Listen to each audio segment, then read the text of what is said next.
Matthew, Matthew, what is the matter? Matthew, are you sick? It was Marilla who spoke, alarm in every jerky word. And came through the hall, her hands full of white narcissus. It was long before and could love the sight or odor of white narcissus again, in time to hear her and to see Matthew standing in the porch doorway, a folded paper in his hand, and his face strangely drawn and gray. And dropped her flowers and sprang across the kitchen to him at the same moment as Marilla. They were both too late. Before they could reach him, Matthew had fallen across the threshold. He's fainted, gasped Marilla. And, run for Martin, quick, quick. He's at the barn. Martin, the hired man, who had just driven home from the post office, started at once for the doctor, calling at Orchard Slope on his way to send Mr. and Mrs. Barry over. Mrs. Lynde, who was there on an errand, came too. They found Anne and Marilla distractedly trying to restore Matthew to consciousness. Mrs. Lynde pushed them gently aside, tried his pulse, and then laid her ear over his heart. She looked at their anxious faces sorrowfully, and the tears came into her eyes. "Oh, Marilla," she said gravely. "I don't think we can do anything for him." "Mrs. Lynde, you can't think Matthew is," and could not say the dreadful word. She turned sick and pallid. "Child, yes, I'm afraid of it. Look at his face. When you've seen that look as often as I have, you'll know what it means." And looked at the still face, and there beheld the seal of the great presence. When the doctor came, he said that death had been instantaneous and probably painless, caused in all likelihood by some sudden shock. The secret of the shock was discovered to be in the paper Matthew had held and which Martin had brought from the office that morning. It contained an account of the failure of the Abbey Bank. The news spread quickly through Avonlea, and all-day friends and neighbors thronged Green Gables and came and went on errands of kindness for the dead and living. For the first time shy, quiet Matthew Cuthbert was a person of central importance. The white majesty of death had fallen on him and set him apart as one crowned. When the calm night came softly down over Green Gables, the old house was hushed and tranquil. In the parlor lay Matthew Cuthbert in his coffin, his long gray hair framing his placid face, on which there was a little kindly smile as if he but slept, dreaming pleasant dreams.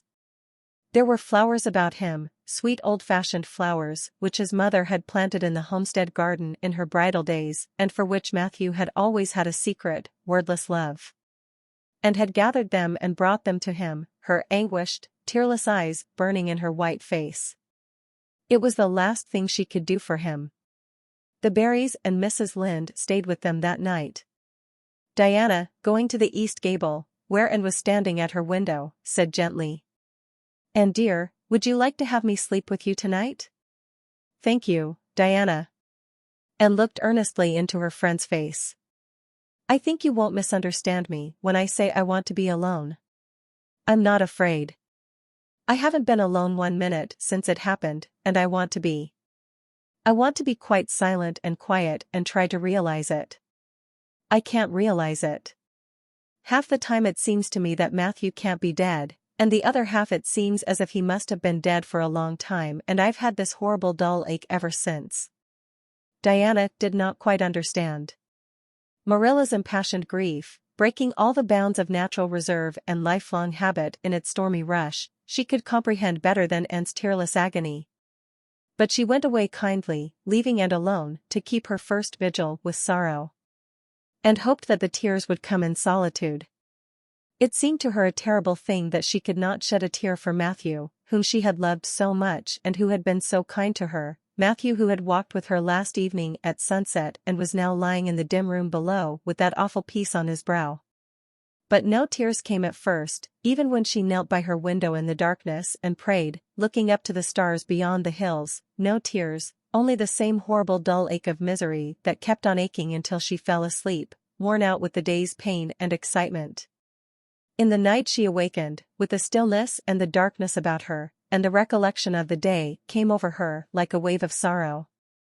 She could see Matthew's face smiling at her as he had smiled when they parted at the gate that last evening. She could hear his voice saying, my girl that I'm proud of." Then the tears came and wept her heart out. Marilla heard her and crept in to comfort her. There, don't cry so, dearie.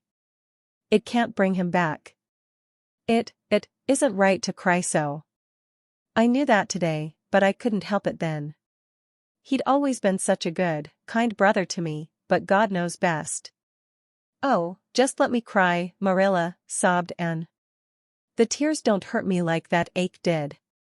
Stay here for a little while with me and keep your arm round me, so. I couldn't have Diana stay, she's good and kind and sweet, but it's not her sorrow, she's outside of it and she couldn't come close enough to my heart to help me. It's our sorrow, yours and mine. Oh, Marilla, what will we do without him? We've got each other, Anne.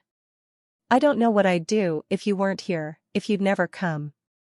Oh, Anne, I know I've been kind of strict and harsh with you maybe, but you mustn't think I didn't love you as well as Matthew did, for all that. I want to tell you now when I can. It's never been easy for me to say things out of my heart, but at times like this it's easier. I love you as dear as if you were my own flesh and blood and you've been my joy and comfort ever since you came to Green Gables. 2 days afterwards they carried Matthew Cuthbert over his homestead threshold and away from the fields he had tilled and the orchards he had loved and the trees he had planted, and then Avonlea settled back to its usual placidity and even at Green Gables affairs slipped into their old groove and work was done and duties fulfilled with regularity as before, although always with the aching sense of loss in all familiar things. And, new to grief, thought it almost sad that it could be so, that they could go on in the old way without Matthew. She felt something like shame and remorse when she discovered that the sunrises behind the firs and the pale pink buds opening in the garden gave her the old inrush of gladness when she saw them, that Diana's visits were pleasant to her and that Diana's merry words and ways moved her to laughter and smiles, that, in brief, the beautiful world of blossom and love and friendship had lost none of its power to please her fancy and thrill her heart, that life still called to her with many insistent voices. It seems like disloyalty to Matthew, somehow, to find pleasure in these things now that he is gone, she said wistfully to Mrs. Allen one evening when they were together in the manse garden. I miss him so much all the time, and yet, Mrs. Allen, the world and life seem very beautiful and interesting to me for all. Today Diana said something funny and I found myself laughing. I thought when it happened I could never laugh again. And it somehow seems as if I oughtn't to. When Matthew was here he liked to hear you laugh and he liked to know that you found pleasure in the pleasant things around you, said Mrs. Allen gently. He is just away now, and he likes to know it just the same. I am sure we should not shut our hearts against the healing influences that nature offers us. But I can understand your feeling. I think we all experience the same thing. We resent the thought that anything can please us when someone we love is no longer here to share the pleasure with us, and we almost feel as if we were unfaithful to our sorrow when we find our interest in life returning to us.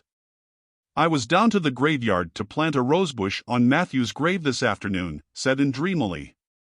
I took a slip of the little white Scotch rosebush his mother brought out from Scotland long ago. Matthew always liked those roses the best, they were so small and sweet on their thorny stems.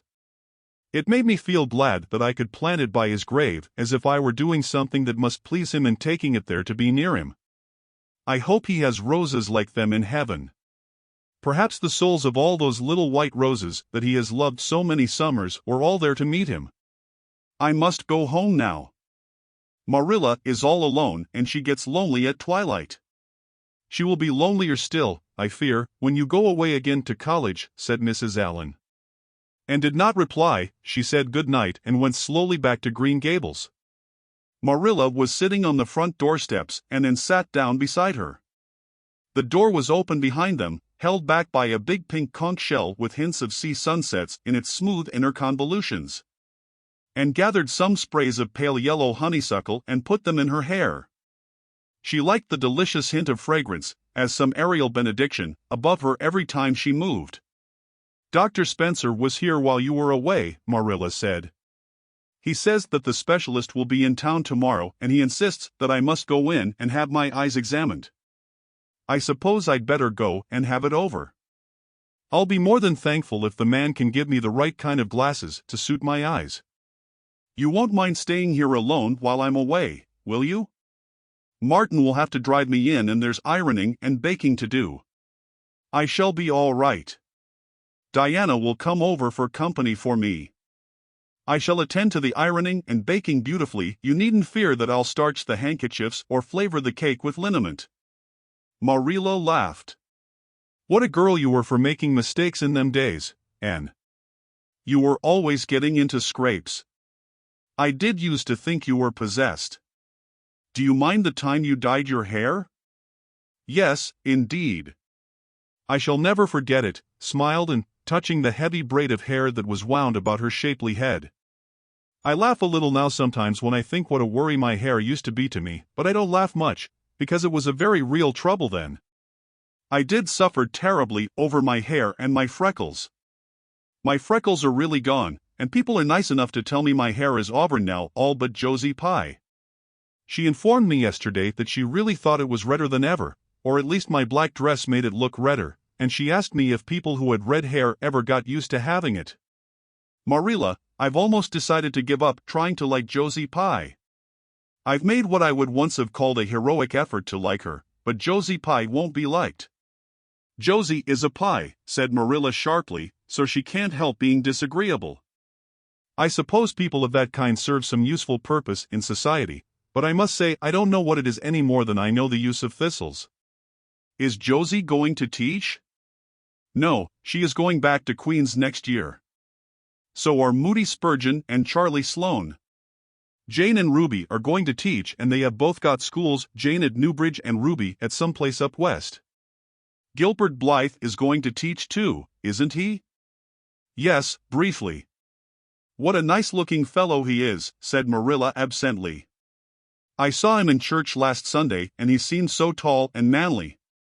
He looks a lot like his father did at the same age. John Blythe was a nice boy. We used to be real good friends, he and I. People called him my beau." And looked up with swift interest. "Oh, Marilla, and what happened? Why didn't you?" "We had a quarrel. I wouldn't forgive him when he asked me to. I meant to, after a while, but I was sulky and angry and I wanted to punish him first. He never came back. The Blythes were almighty independent.